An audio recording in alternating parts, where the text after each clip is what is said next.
बिस्मिल्लाहिर्रहमानिर्रहीम। अस्सलाम वालेकुम स्टूडेंट्स, मैं आपकी टीचर मिस फरहा जमील। उम्मीद करती हूँ कि आप सब खैरियत से होंगे। बच्चों, आज हम इस्लामियात की किताब में मौजूद हिस्सा हदीस पढ़ेंगे। बच्चों, हदीस किसे कहते हैं? नबी पाक सल्लल्लाहु अलैहि वसल्लम की कही गई बात को। और सुन्नत किसे कहते हैं? नबी पाक सल्लल्लाहु अलैहि वसल्लम के किए गए अमल को। तो बच्चों, हम फर्स्ट टर्म में इंशाल्लाह 4 अहादीस पढ़ेंगे। आज हम अपने सबक का आगाज़ पहली हदीस से करते हैं। बच्चों, बोर्ड के एग्ज़ाम में भी आपके पास 2 अहादीस आएंगी और उनमें से आपको एक करनी होगी और ये 5 नंबर की होगी, जिसमें हदीस का तर्जुमा 2 नंबर का, 2 नंबर की तशरीह और 1 नंबर का अमली ज़िंदगी से ताल्लुक़ होगा। आइए बच्चों, हम अपनी पहली हदीस पढ़ते हैं और इसे समझने की कोशिश करते हैं। आपकी किताब में ये सफ़ा नंबर 49 पर मौजूद है। पहली हदीस, अफ़ज़लुल आमाली ला इलाहा इल्लल्लाहु व अफ़ज़लुद दुआइल इस्तिग़फ़ार। बच्चों, इसका तर्जुमा क्या है? सबसे ज़्यादा फ़जीलत वाला अमल ला इलाहा इल्लल्लाह और बेहतरीन दुआ इस्तिग़फ़ार है। तो बच्चों, रसूल सल्लल्लाहु अलैहि वसल्लम की इस हदीस मुबारका में 2 चीज़ों का ज़िक्र किया गया है। एक चीज़ का ज़िक्र ये किया गया है कि सबसे फ़जीलत वाला अमल ला इलाहा इल्लल्लाह है, यानी अल्लाह ताला की तौहीद का इकरार करना कि अल्लाह के सिवा कोई इबादत के लायक नहीं। और दूसरा हिस्सा बेहतरीन दुआ इस्तिग़फ़ार है, यानी अल्लाह ताला से अपनी गलतियों और गुनाहों की माफ़ी तलब करना सबसे ज़्यादा फ़जीलत वाला अमल करार दिया है। इस तरह से इस हदीस मुबारका के 2 हिस्से हैं। अब बच्चों, इस हदीस मुबारका के चूँकि 2 हिस्से हैं, सबसे पहले हिस्से में फ़जीलत वाले अमल का ज़िक्र है और दूसरे हिस्से में फ़जीलत वाली दुआ का ज़िक्र है।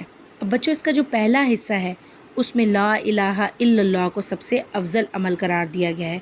इसका क्या मतलब है कि हम तमाम बातिल माबूदों की नफ़ी करते हैं और सिर्फ़ अल्लाह ताला को अपना हकीकी माबूद समझते हैं। अब इस पहले हिस्से में किस चीज़ का तकाज़ा किया गया है? नंबर 1, अल्लाह ताला को वाहिद ला शरीक ला समझा जाए। दूसरा, सिर्फ़ उसी की इबादत की जाए। और नंबर 3, इसी से बेपनाह मोहब्बत और अक़ीदत का इजहार किया जाए। और नंबर 4, वही हमारा खालिक व मालिक है। नंबर 5, उसी ने हमें अक्ल व बसीरत अता फ़रमाई। और नंबर 6, इसी ने हमें ज़िंदगी और ज़िंदगी से मुतल्लिक़ तमाम नेमतों से नवाजा है। तो बच्चों, नबी पाक सल्लल्लाहु अलैहि वसल्लम ने फ़रमाया, जब अल्लाह ताला ने हमें इतनी बेशुमार नेमतों से नवाजा है तो क्या हमारा ये फ़र्ज़ नहीं बनता सिर्फ़ और सिर्फ़ उसी अल्लाह की इबादत की जाए और किसी को माबूद ना समझा जाए, बल्कि तमाम माबूदों की नफ़ी की जाए। बच्चों, अगर हम अल्लाह ताला की नेमतों को गिनने लग जाएं तो बेशुमार अल्लाह ताला ने हमें नेमतें अता की हैं। सबसे पहले अगर हम अपने बॉडी पार्ट्स पर नज़र डालें तो अल्लाह ताला ने हमें देखने के लिए आँखें दी हैं, बोलने के लिए ज़बान दी है, सुनने के लिए कान दी हैं, काम करने के लिए हाथ दिए हैं और चलने फिरने के लिए पाँव दिए हैं। अगर इनमें से कोई एक चीज़ भी अल्लाह ताला हमें ना देता तो आज हम माशरे में बेहतर तौर पर ज़िंदगी ना गुजार सकते। और इसके अलावा अल्लाह ताला ने हमें खाने के लिए फल, सब्ज़ियाँ, अनाज और बेशुमार नेमतों से नवाजा है। तो क्या हमारा ये फ़र्ज़ नहीं बनता कि सिर्फ़ और सिर्फ़ अल्लाह ताला की इबादत की जाए और उसका शुक्र अदा किया जाए?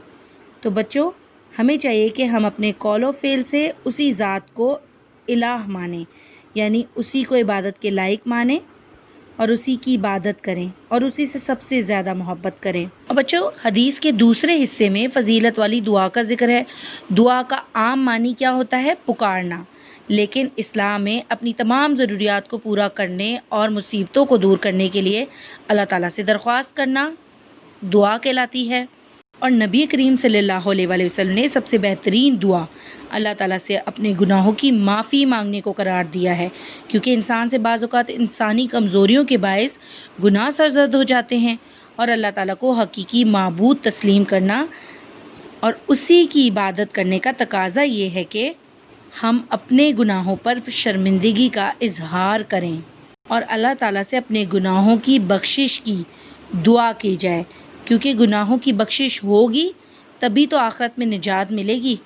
अब बच्चों, इंसान तो ख़ताओं का पुतला है और उससे इस दुनिया में اور اس دنیا کی رنگینیوں میں کھو کر بے شمار غلطیاں ہو جاتی ہیں، لیکن اللہ تعالیٰ کی ذات رحمان و رحیم ہے اور وہ معاف کرنے والی ہے۔ تو بچوں، اگر ہم سے کوئی گناہ سرزد ہو جاتا ہے تو ہمیں سچے دل سے اللہ تعالیٰ سے معافی مانگنی چاہیے، اور یہ عمل اللہ تعالیٰ کو بھی بے حد پسند ہے۔ اسی لیے نبی کریم صلی اللہ علیہ وآلہ وسلم نے فرمایا کہ بہترین دعا استغفار ہے۔ بچوں، اب اس حدیث شریف کا ہماری عملی زندگی سے کیا تعلق ہے، یہ آپ کے بورڈ پہ بھی 1 نمبر کا حصہ ہے، یعنی کہ آپ کی حدیث میں 2 نمبر کا ترجمہ ہے، 2 نمبر کی تشریح ہے اور 1 نمبر کا عملی زندگی سے تعلق پوچھا جائے گا۔ تو بچوں، اس حدیث شریف کا عملی زندگی سے تعلق آپ کیا لکھ سکتے ہیں؟